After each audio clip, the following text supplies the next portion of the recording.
The daybreak station hummed with the steady rhythm of 1,000 species coexisting in careful harmony. In Bay 7, Ellen crouched beneath the belly of a Vicarian freight hauler, her hands black with grease, her focus absolute. The wrench in her grip was older than most of the diplomatic treaties that kept this station running, but it worked, and that was all that mattered. She didn't notice the three Crithian cubs until one of them sneezed. Ellen pulled herself out from under the ship, wiping sweat from her forehead with the back of her hand. Three pairs of luminous amber eyes stared at her from beside her toolbox.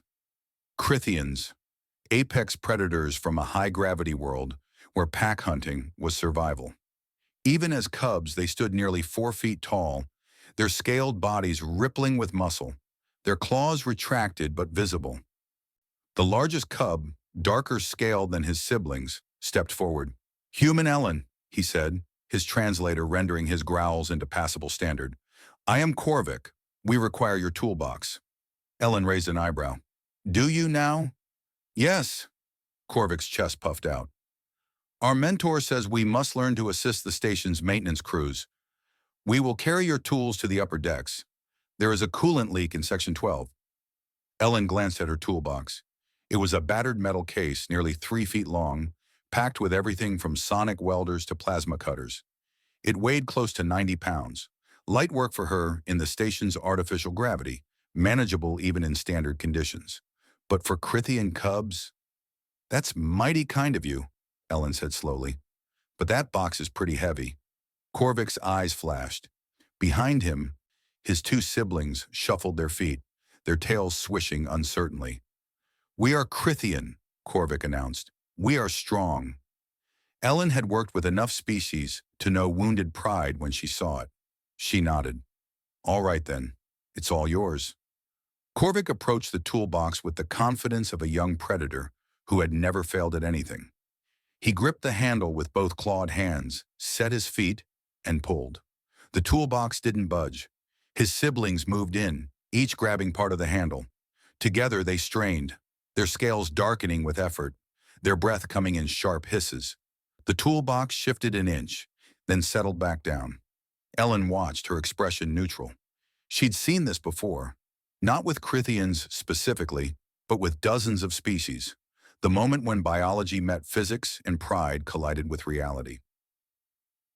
Korvik released the handle, breathing hard. His siblings stepped back, their ears flat against their skulls. For a long moment, no one spoke. Then Korvik's eyes narrowed.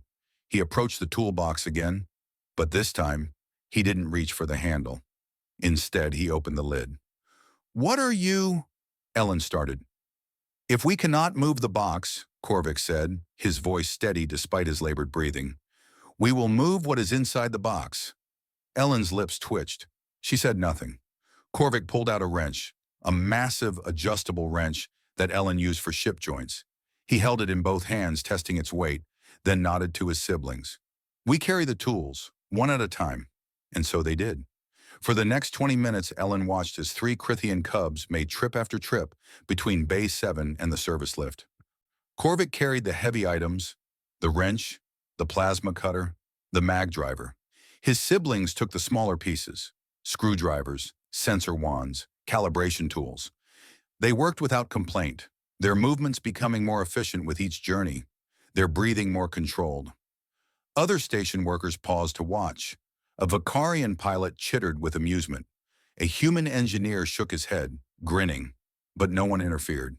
When the toolbox was finally empty, Korvik returned one last time. He stood before Ellen, his scales still dark with exertion, his chest heaving. "The tools are in Section 12, he reported. "All of them." Ellen stood, dusting off her coveralls. "That's good work." "We could not lift the box," Korvik admitted, and there was something raw in his voice. Not quite shame, but close to it. Ellen picked up the empty toolbox with one hand, letting it dangle from her grip. "You know what I think?" she said, meeting those amber eyes. "I think the smartest predators aren't the ones who can lift the heaviest weight. They're the ones who figure out a different way." Korvik's head tilted. "But we failed." "Did you?" Ellen gestured toward the service lift. "Those tools are where they need to be, aren't they? You got the job done. That's not failing." That's adapting. She started walking toward the lift, the empty toolbox swinging at her side. Behind her, she heard the cubs following, their claws clicking on the deck plating. Humans, Korvik said after a moment, are not the strongest species. Nope, Ellen agreed cheerfully. You cannot run as fast as the Skeleth. You cannot see as well as the Thandros. Your claws are... He paused, searching for a polite word. Inadequate. Also true, Ellen said. Then how did you become the species that built half the stations in the Accord? Ellen stopped at the lift, pressing the call button. She looked down at Korvik, at his siblings clustered behind him, at their confusion and their grudging respect. We're persistent, she said simply, and when something's too heavy to lift, we figure out how to move it anyway. One piece at a time if we have to. The lift doors opened. Ellen stepped inside and the cubs followed. As the lift began to rise, Korvik stood a little straighter. Human Ellen, he said, when I am grown, I think I would like to work in engineering. Ellen smiled. You'll be good at it. Because I am strong?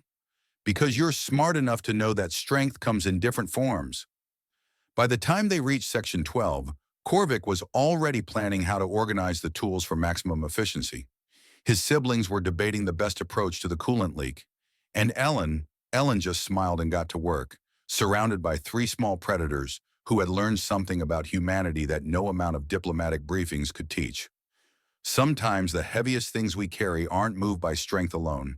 Sometimes they're moved by stubbornness, creativity, and the simple refusal to give up. Sometimes they're moved one piece at a time.